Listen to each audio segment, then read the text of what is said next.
everyone. Welcome to the segment of KLINK Lifestyle and Health. We're always talking about taking good care of ourselves. So my business partner decided the best thing to do that is to have a meeting in the middle of a hike. So is this a team building or what do we do? What do we call It's this? a strategy session. It's a strategy session. So this is how women do it now. Welcome, Mathukana. Thanks for visiting us at KLINK. And can you tell us why you woke me up at 6 a.m. to come and hike? You know, Karabo, this is an interesting one for me. So I read a book, A Year of Yes, by Shona Ryan. And what she did inspired me. So she said in that year she was actually going to do the things that she always wanted to do and the things that challenges her. And I decided to take the challenge. So that's the reason why I'm hiking now. I'm learning how to ride a bike. Wow. And the next one is learning how to swim. And there's more on my list. Oh, wow. So we'll be waking up early and doing this more often. We'll also be doing riding bicycles. I mean, we spoke about that, Karabo, when I told you, said we'll be doing, the races. Yeah. So I'm looking forward to challenging myself this year. Oh, wow. So that's that year for me, where I am challenging myself. Yeah. I'm doing the things that I've always wanted to do, the things that scares me. Oh, wow, this is powerful. I like that a lot. You're not taking power back, you're just empowering yourself. I'm just trying to find myself also, because we realize that, we work and we forget about looking after ourselves. And I mean, I've really discovered that I love nature.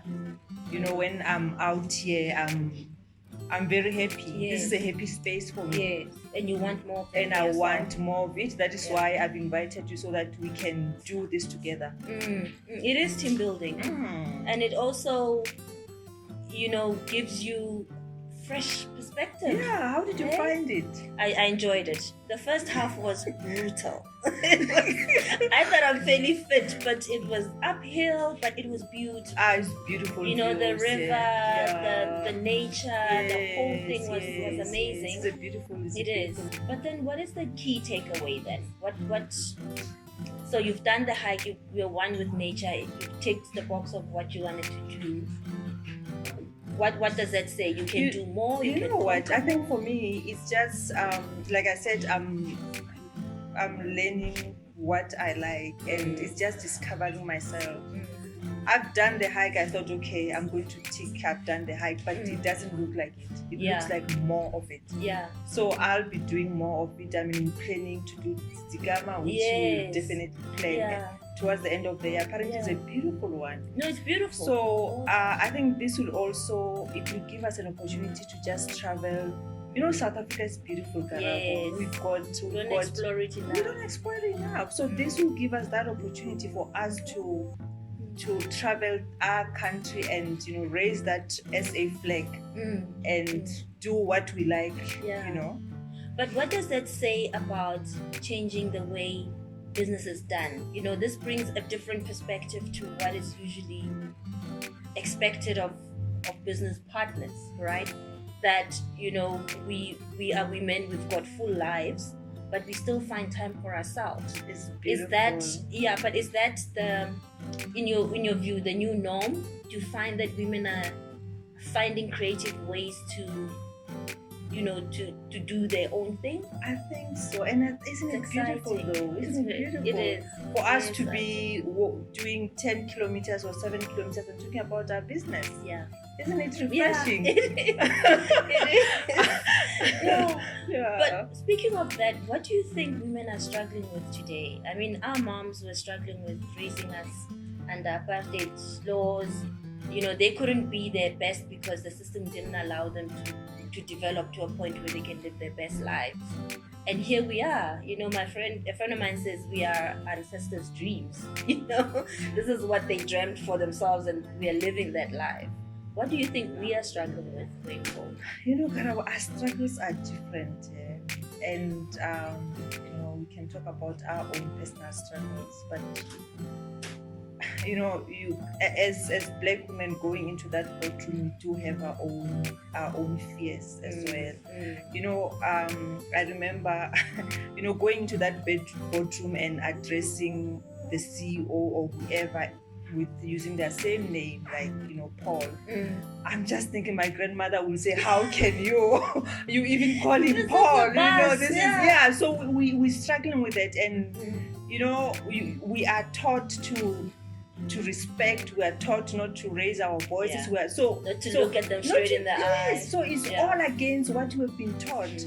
So you grow up being, your parents tell you, no, don't look at elders in their eyes. And now if you don't do that, the counterparts don't see it as you're not confident. You're not coming across as a confident person. So those are our struggles to say, how do we unlearn what we have actually been taught, and also unlearning that you need to know what is the right thing to unlearn, because we're not going to unlearn everything that our parents taught us. But I also think we probably scared of being feminine, right? So we need to wear suits because men wear suits. You shouldn't wear red lipstick because that's not a boardroom color, kind of thing. I think there's also a challenge for us as women to say we can only do our best if we are our best. And maybe that dimension that you're bringing into a boardroom enhances, the discussions, the feedback.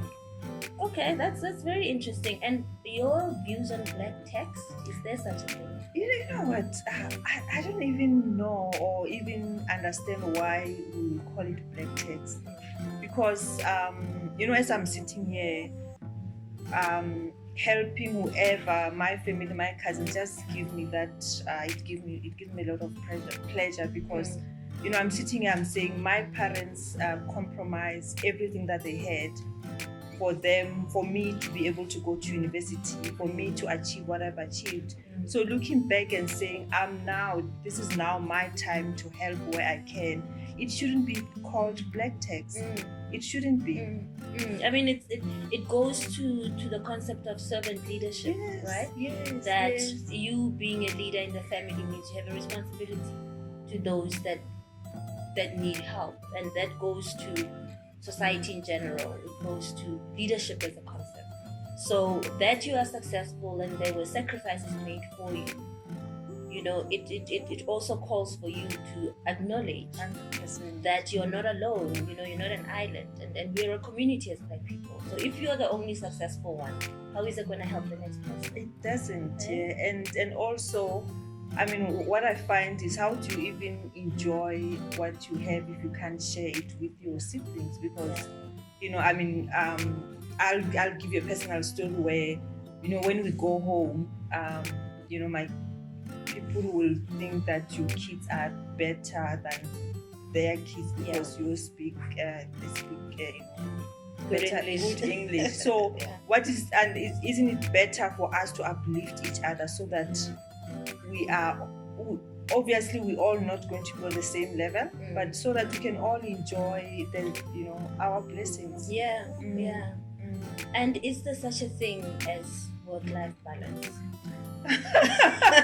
Yourself, your children, your spouse, your community, church, all sorts of things. Karabo, those are personal choices. You can't have it all.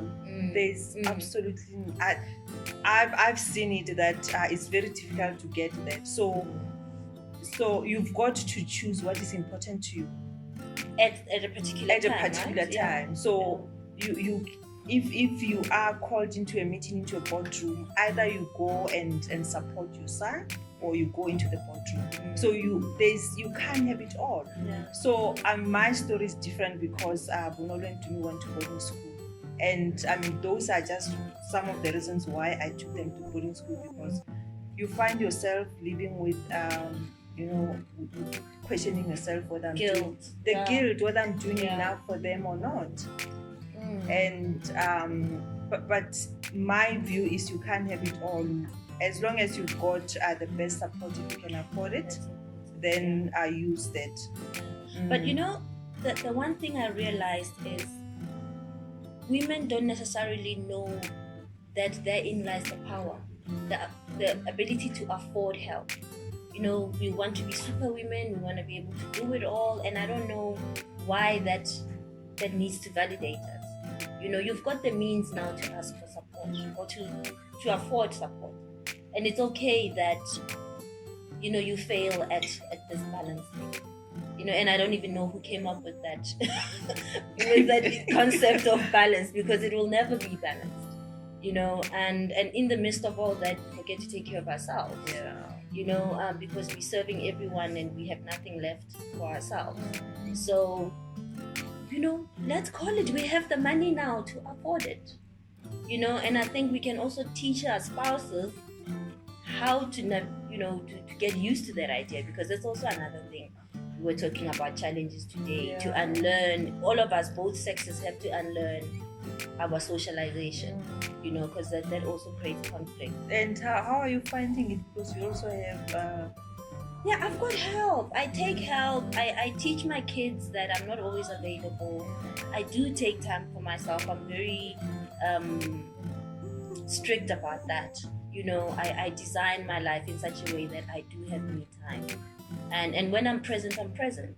I think Garabo, that is just so important. Yes, because if you do that, you when you are present, you are present. Because if you are all over, there's You're not no good for way. anybody. You're not good for anybody. Yeah.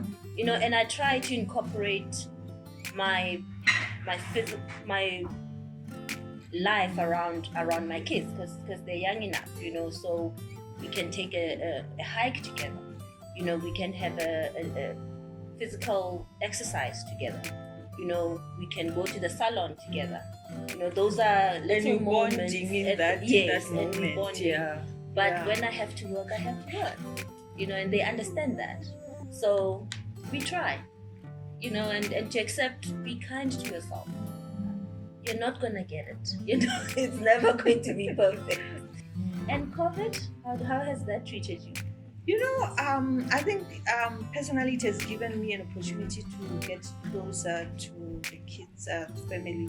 So during COVID, all of us have learned how important relationships are and how important family is. Yeah. And I just think for me, I'll never have got an opportunity to spend time with the kids the way I did. They went to boarding school, and during that time we were all home. And I'm grateful for that opportunity, because I know that